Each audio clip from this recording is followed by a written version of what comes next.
Hello everyone, welcome all of you to the आपका अपना channel biology bytes. चलिए चालू करते हैं। हमारा ये डाइजेशन एंड एब्जॉर्प्शन का लेक्चर नंबर 6 है। अभी तक बेटा हम लोग आप लोगों को क्या क्या कवर करा दिया था, एक बार एक छोटा सा उसका रिकैप ले लेते हैं। हमने आप लोगों को सबसे पहले कवर कराया था एलिमेंट्री कैनाल। एलिमेंट्री कैनाल के जितने भी पार्ट थे वो सारे क्लियर करा दिए थे। वो क्या क्या थे? सबसे पहले था हमारा mouth, then buccal cavity, then हमारा था फेरिंग्स, फेरिंग्स के बाद ईसोफेगस, ईसोफेगस के बाद stomach, then small intestine, large intestine, anus etcetera. ठीक है। उसके बाद आ गए थे हम लोग एसोसिएटेड ग्लैंड्स में। एसोसिएटेड ग्लैंड्स का मतलब, एसोसिएटेड ग्लैंड्स यहाँ पर वर्ड क्यों यूज़ किया गया है, इसका मतलब आप लोगों को पता था?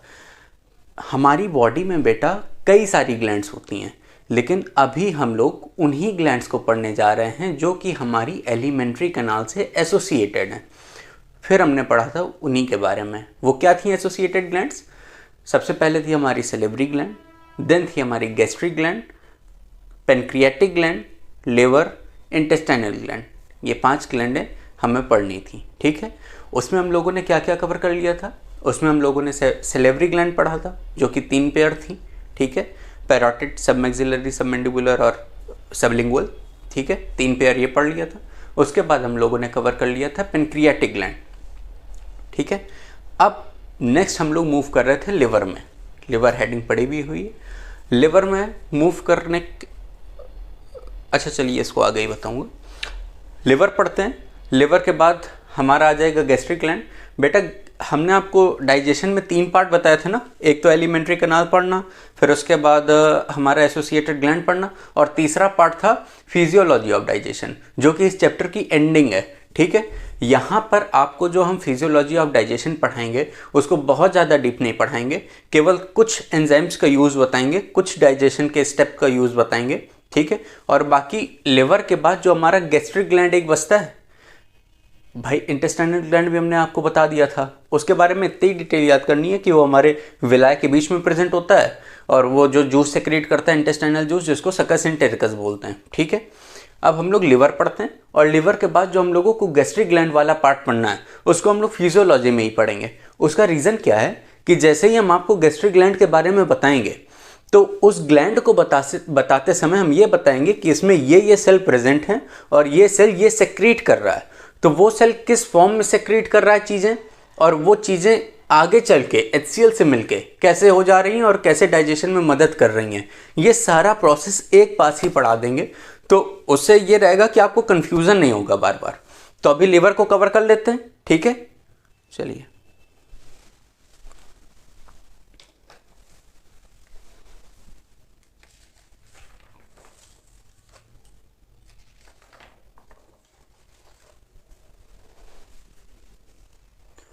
लिवर हेडिंग पड़ी हुई है, इसके बाद इसके अंदर की डिटेल लिखते हैं। किसको किसको पता है कि लिवर एक ऑर्गन है? आपको पता है ना ये बात? लिवर हमारा एक ऑर्गन है। ऑर्गन के साथ साथ हमारे बॉडी का लार्जेस्ट ग्लैंड भी है। Liver is the largest endocrine gland of the human body. Okay, तो सबसे पहले लाइन यही लिख लेते हैं।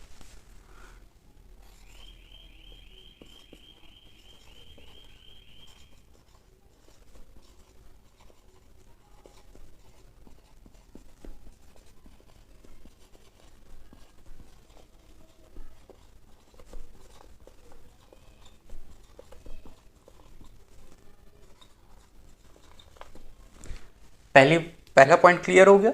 It is the largest endocrine gland of body. दूसरा point,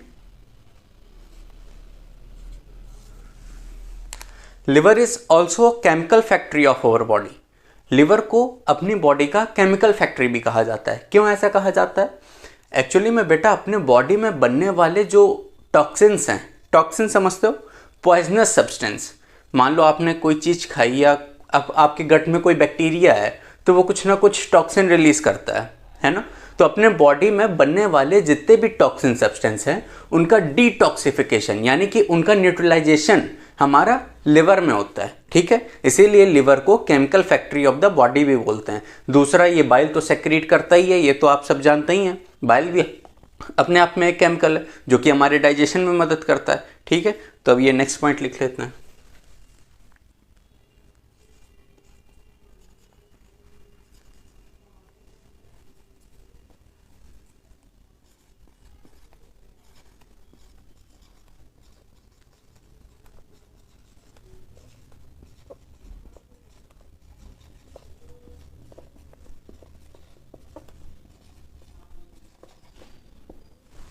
liver is also a chemical factory of body. ठीक है, तीसरा पॉइंट लिख लेते हैं।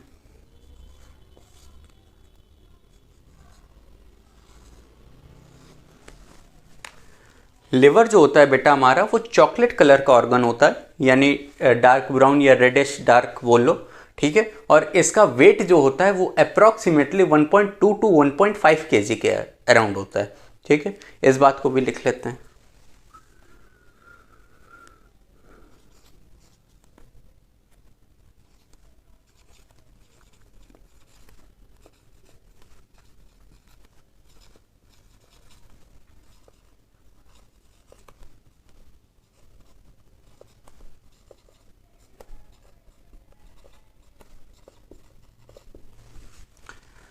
बेटा आपको एक चीज़ मैं इन्फॉर्म करना चाहता हूँ, अभी डाइजेशन एंड ऑब्जॉर्प्शन में हमने जैसे जैसे मूव किया है वो सीक्वेंस तो बेटर है, लेकिन चीज़ों में हम उतना डिटेल में नहीं गए। यानी कि मतलब अगर आप इसको समझो कि मैंने ये चैप्टर पढ़ लिया और मैं नीट लेवल या किसी अच्छे एग्जामिनेशन को इससे क्रैक कर सकता हूँ, तो वो अभी नहीं हो पाएगा। हमने आपको पहले ही बताया था कि हम छोटे स्तर से चालू करेंगे और फिर धीरे धीरे मूव करेंगे। जब बेटा हम किसी चैप्टर को नीट के लिए डेडिकेटेड होकर पढ़ाएंगे ना, तो हम कोशिश करेंगे कि उसको एक अलग सीरीज़ में चालू करें जो पूरा नीट के लिए ही हो, यानी हर चैप्टर को डेप्थ में पढ़ाना, फिर वैसे ही क्वेश्चन कराना। क्योंकि जब बेटा आप क्लासेस में होते हो यानी अपने एकेडमिक सेक्शन में होते हो, तो आपको इन चीज़ों को पढ़ के क्वेश्चन आंसर या FIB सॉल्व करनी होती हैं। लेकिन नीट में क्या होता है, नीट हमारा एक ऑप्शन वाला पेपर है, यानी जहां आपको टिक द करेक्ट ऑप्शन आएगा, आपके पास एक क्वेश्चन के 4 ऑप्शन होंगे, तो वहां आपको एक एक ऑर्गन या मतलब एक एक चैप्टर के बारे में फुल डेप्थ मालूम होनी चाहिए। पूरी NCERT आपने रीड करी हो, तब आप वहां के क्वेश्चन अटेम्प्ट कर पाएंगे। और उसको कराने के लिए मैं यहीं पर ही आपको जैसे MCQs आते हैं नीट में वैसी प्रैक्टिस कराएंगे। ठीक है, कुछ पेपर भी डिस्क्रिप्शन में डालने की कोशिश करेंगे ताकि उसको आप सैम्पल पेपर की तरह सॉल्व करो। ठीक है, अभी ये एकेडमिक वालों के लिए है, यानी कि कोई 9th-10th में या 9th-10th वालों के लिए है जो डाइजेशन एंड एब्जॉर्प्शन कवर करना चाहता हो। ठीक है, कहने का टोटल सेंस इतना है कि एक बार ये चैप्टर फिर आएगा और अब की जब आएगा तो फुल डिटेल फॉर्म में आएगा। ठीक है, डाइजेशन एंड एब्जॉर्प्शन का एक लेक्चर और बाकी बचेगा इसके बाद, जिसमें हम थोड़ा सा फिजियोलॉजी ऑफ डाइजेशन पढ़ाएंगे। देन उसके बाद हम मूव करेंगे अपने नेक्स्ट चैप्टर में, जो कि होगा हमारा सेल साइकिल सेल डिवीज़न। थोड़ा सा डिमांड पे रखेंगे, अगर किसी की ऐसी डिमांड होगी कि पहले हम सेल पढ़ाएं तो पहले सेल पढ़ा देंगे, वरना सेल साइकिल सेल डिवीज़न अगर आप पढ़ना चाहेंगे तो वो पढ़ा देंगे। मेरे हिसाब से पहले सेल पढ़ा देना चाहिए। उसका कारण क्या है कि अगर आपके मतलब बहुत से लोग ऐसे होंगे जिनको सेल का मालूम ही ना हो कि सेल का क्या स्ट्रक्चर होता है, सेल क्या है। ठीक है, तो ऐसा करेंगे, पहले सेल पढ़ा देंगे, उसके बाद सेल साइकिल पे मूव करेंगे। ठीक है, ये आगे की बात है, अभी इस पे देखते हैं। 3 पॉइंट हो चुके हैं लीवर पे, चौथे पॉइंट पे बढ़ते हैं।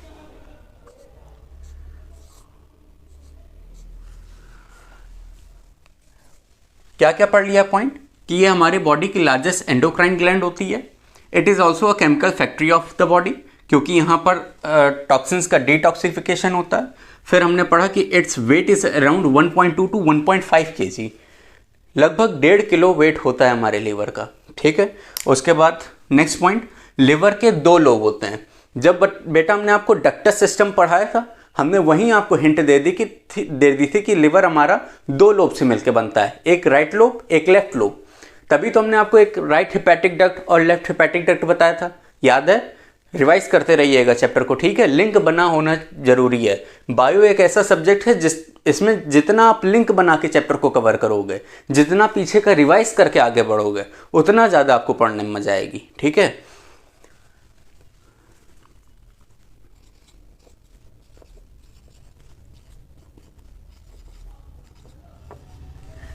It has 2 lobes।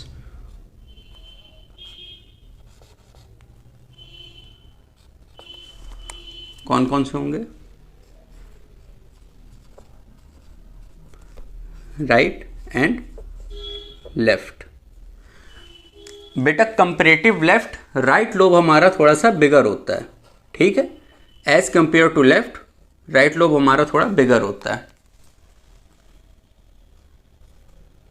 राइट को R से लिखे दे रहे हैं,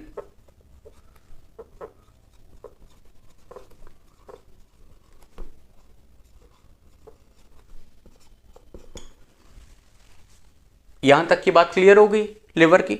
आगे बढ़ें।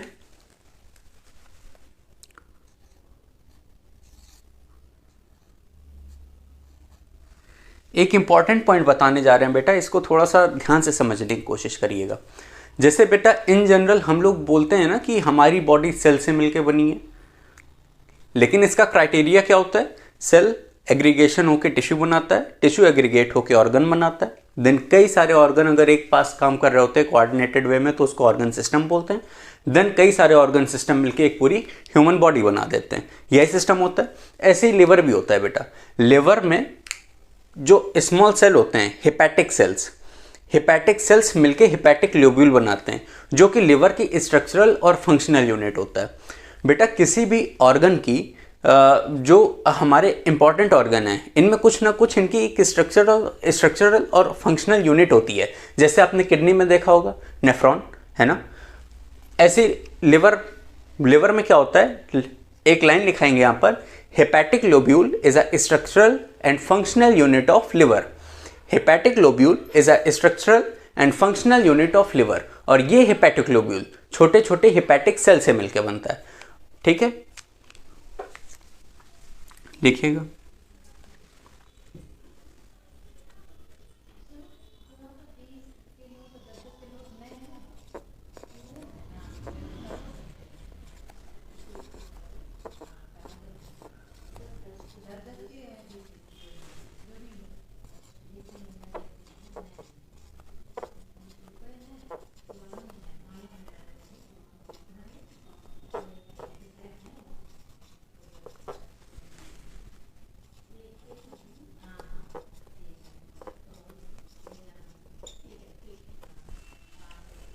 Hepatic lobule is a structural and functional unit of liver, and hepatic lobule is made up of hepatic cells.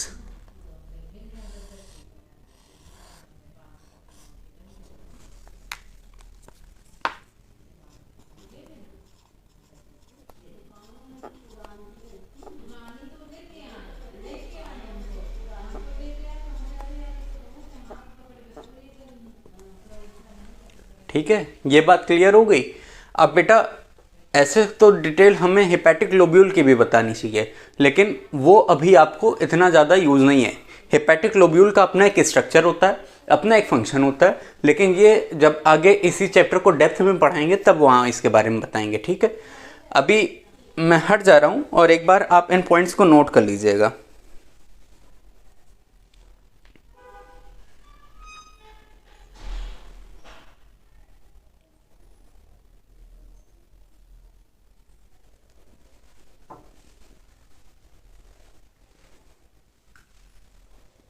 हो गया बेटा, रफ कर दें इसको।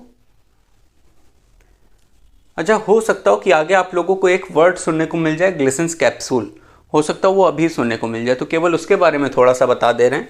ये जो बेटा हमारा हेपेटिक लोब्यूल होता है ना, इसकी जो आउटर वॉल होती है, ये आउटर कवरिंग जो होती है, इसी को ग्लिसन्स कैप्सूल बोलते हैं। ठीक है, इसको नोट में लिखा दे रहे हैं, लिख लीजिएगा आप लोग।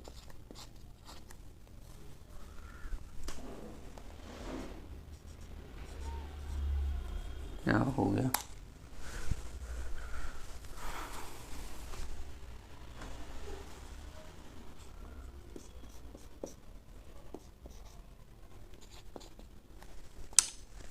मार्कर ही नहीं चल रहा।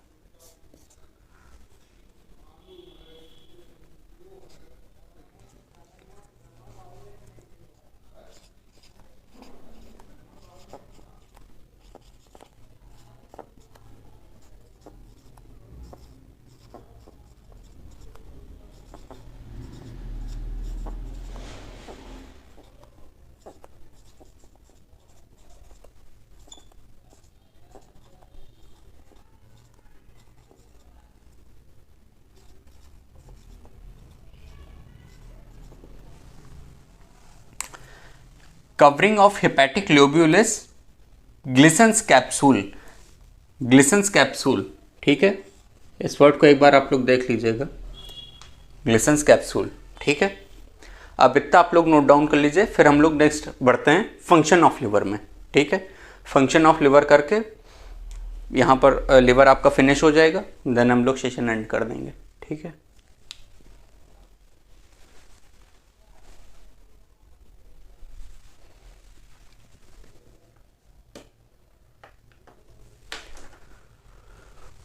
होप आप लोगों ने नोट कर लिया होगा। अब इसको इरेज करके आगे बढ़ते हैं। ठीक है बेटा, करने जा रहे हैं 1 2 3।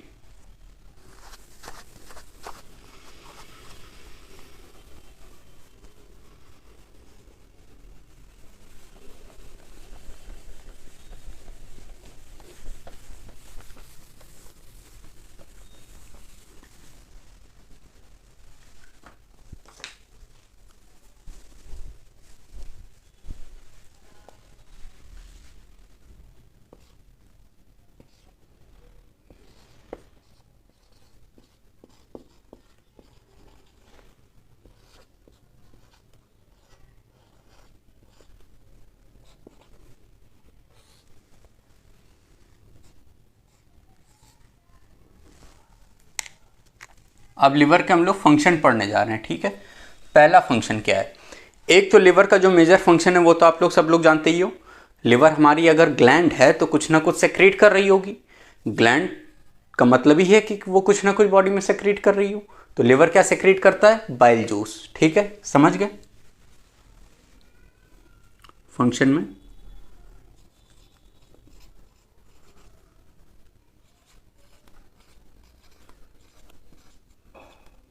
Liver secrete bile juice. और बाइल जूस हमारा स्टोर कहां पर होता है? गॉल ब्लैडर में, बताया था ना।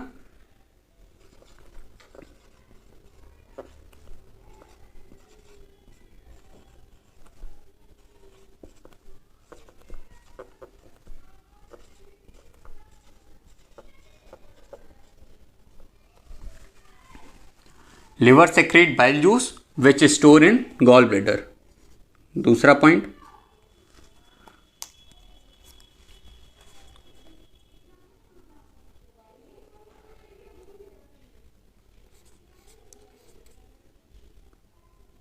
it stores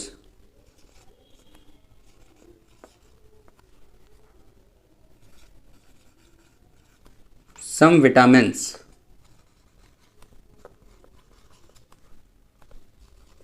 like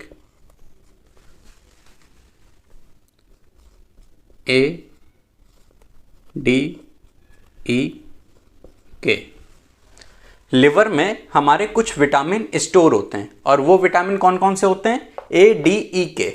आपको एक जनरल नॉलेज के लिए बता दूं कि ये जो विटामिन ए, डी, ई के हैं ये हमारे फैट सॉल्युबल विटामिन होते हैं। ठीक है,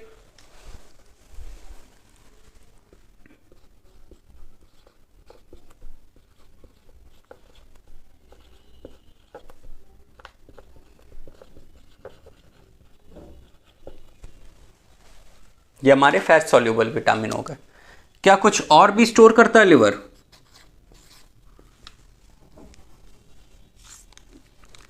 it also helps to store fat and iron.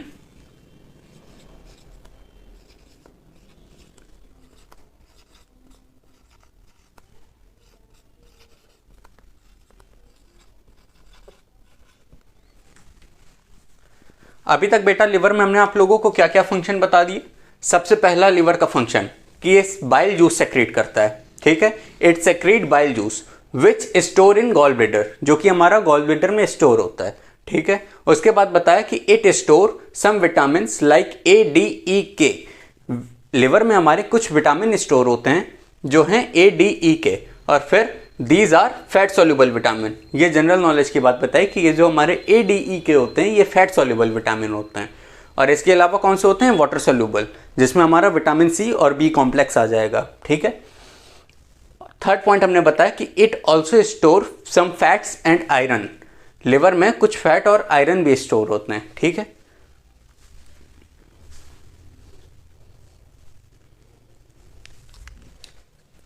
चौथा पॉइंट दिखाने जा रहे हैं।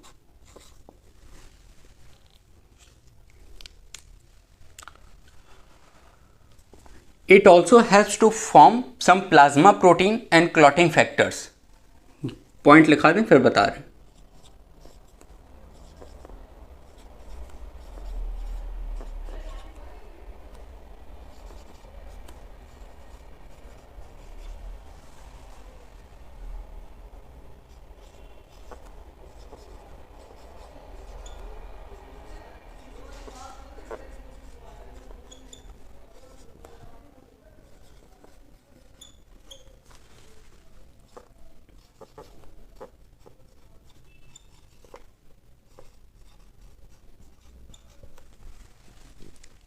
इस लाइन का मतलब समझो बेटा।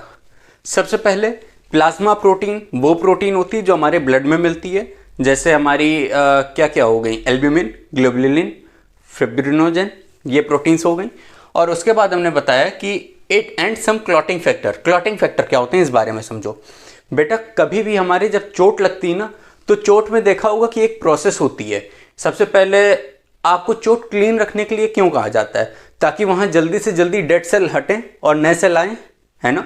तो सबसे पहले डेड सेल हटते हैं, नए सेल आते हैं, वहां पर यही प्लाज्मा प्रोटीन कुछ सब्सटेंस इकट्ठा करते हैं और फिर वही सब्सटेंस धीरे धीरे हार्ड होता चला जाता है एयर के कांटेक्ट में, और वो एक क्लॉट या ये कह लो फाइबर का नेट टाइप का फॉर्म करता है, जिसको हिंदी में हम लोग बोलते हैं कि अब चोट सूख रही है, इसमें पपड़ी पड़ रही है, बोलते हैं ना।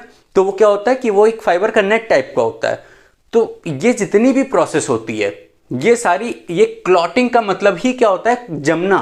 जैसे मान लो आपके चोट लगी, आपके ब्लड लॉस हो रहा है, तो धीरे धीरे पहले आपका ब्लड रुकता है, ये क्लॉट होता है, फिर उसके बाद आगे की प्रोसेस चालू हो जाती है। तो ये जितनी भी प्रोसेस होती है ना बेटा, ये सारी क्लॉटिंग फैक्टर के पे डिपेंड करती है। यानी कि आपके चोट का हील होना, आपके घाव का भरना, सूखना, ये एक पूरा प्रोसेस है जिसमें 13 क्लॉटिंग फैक्टर रिक्वायर होते हैं। 13 क्लॉटिंग फैक्टर रिक्वायर होते हैं और ये सीक्वेंस से एक एक फैक्टर वर्क कर रहा होता है कि कब वहां पर हेपेरिन को रोकना है, कब वहां पर क्लॉट बनाना है। ये सारी चीजें आगे हम आपको बताएंगे।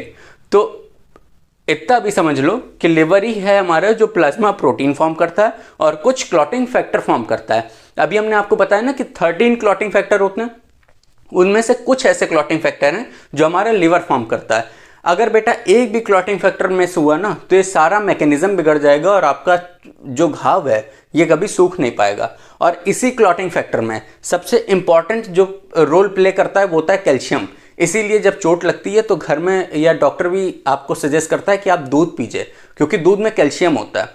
तो कैल्शियम क्लॉटिंग फैक्टर का एक मेजर फैक्टर है, ठीक है। ये लाइन समझ में आ गई है? एक बार फिर से बता दें। लिवर जो है हमारा कुछ प्लाज्मा प्रोटीन फॉर्म करता है। ये प्लाज्मा प्रोटीन, अच्छा प्लाज्मा कहाँ होता है? प्लाज्मा ब्लड में ही होता है, ये आपको पता है। आगे ब्लड पढ़ाएंगे तो उसमें बताएंगे कि कैसे उसमें प्लाज्मा और बाकी चीजें होती हैं ब्लड में। ब्लड का कंटेंट है प्लाज्मा, ठीक है।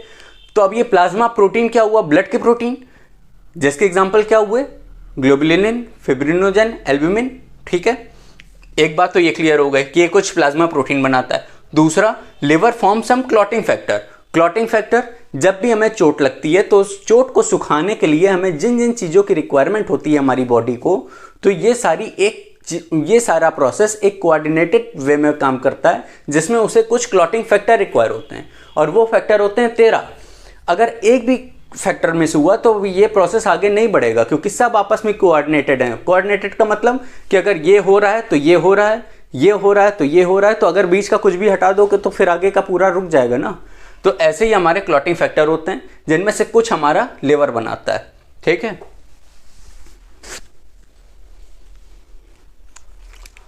और पांचवा पॉइंट इसमें लिख लीजिए आप लोग। ये पांचवा पॉइंट कोई नया पॉइंट नहीं है, आपको अभी बता चुके हैं कि लिवर को केमिकल फैक्ट्री बोलते हैं, क्योंकि हमारे बॉडी में बनने वाले मैक्सिमम टॉक्सिन्स का डिटॉक्सिफिकेशन लिवर में होता है, ठीक है।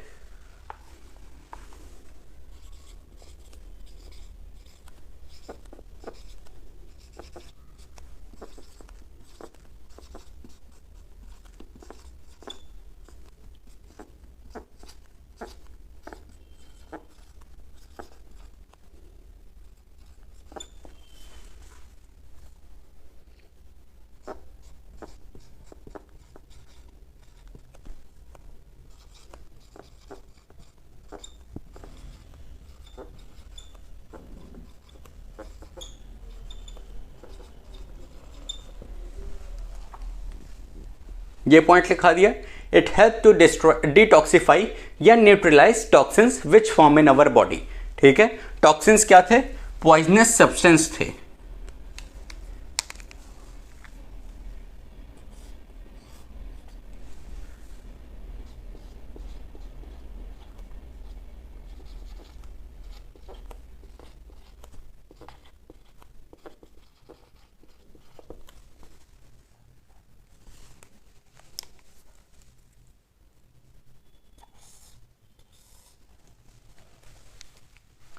लीवर के फंक्शन क्लियर हो गए।